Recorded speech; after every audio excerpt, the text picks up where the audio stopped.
ಈಶ್ವರ್ ಖಂಡ್ರೆ ಅವರು ಬಸವ ಭಕ್ತರಿದ್ದಾರೆ.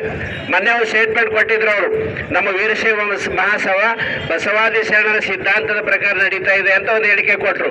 ಅದಕ್ಕೆ ರಂಭಾಪುರಿ ಸ್ವಾಮಿಗಳು ಮರುದಿವಸ ಏನು ಹೇಳಿಕೆ ಕೊಡ್ತಾರೆ, ಈಶ್ವರ್ ಖಂಡ್ರೆ ಅವರು ಹೇಳಿಕೆ ಕೊಟ್ಟಿದ್ದು ತಪ್ಪು, ಬಸವಾದಿ ಶರಣರ ಸಿದ್ಧಾಂತ ಪ್ರಕಾರ ನಡೀತಾ ಇದೆ ಅಂತ ಹೇಳಬಾರ್ದು ಅಂತ ಹೇಳಿದ್ರು.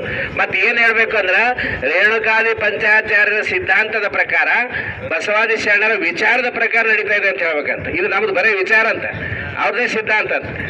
ಪೂಜ್ಯ ಬೆಲ್ದಾಳ್ ಶರಣರು ಬಹಳ ಅದಕ್ಕೆ ಸತ್ಯಶೋಧ ಪುಸ್ತಕದಲ್ಲಿ ಎಲ್ಲದಕ್ಕೂ ಉತ್ತರ ಕೊಟ್ಟಾರೆ. 1000 ಪುಟದ ಪುಸ್ತಕ ಬರೆದಿದ್ದಾರೆ.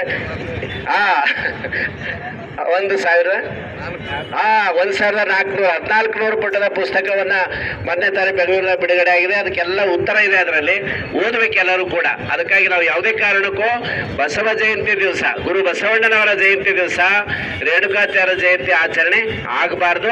ಯುಗಮಾನೋತ್ಸವ ಮಾಡೋದ್ರಿಂದ ಯಾವತ್ತಾದ್ರೂ ಮಾಡ್ಕೊಳ್ಳಿ.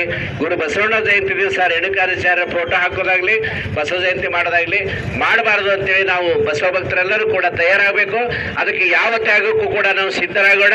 ರೇಣುಕಾಚಾರ್ಯ ಫೋಟೋ ಎಲ್ಲೂ ಕೂಡ ಬರಬಾರ್ದು ಬಸವಣ್ಣವ್ರ ಜೊತೆಯಲ್ಲಿ ಅಂತ ನಾವೆಲ್ಲ ಇವತ್ತಿನ ದಿವಸ ಬಣ ತೊಡೋಣ ಅಂತ ಹೇಳಿ ನಾವೆಲ್ಲರೂ ಕೂಡ ಹೋರಾಟಕ್ಕೆ ಸಿದ್ಧರಾಗಬೇಕಂತ ಹೇಳ್ತಾ ನಾನು ಮಾತುಗಳನ್ನು ಮುಗಿಸ್ತೇನೆ. ಎಲ್ಲರಿಗೂ ಶರಣಾರ್ಥಿಗಳು.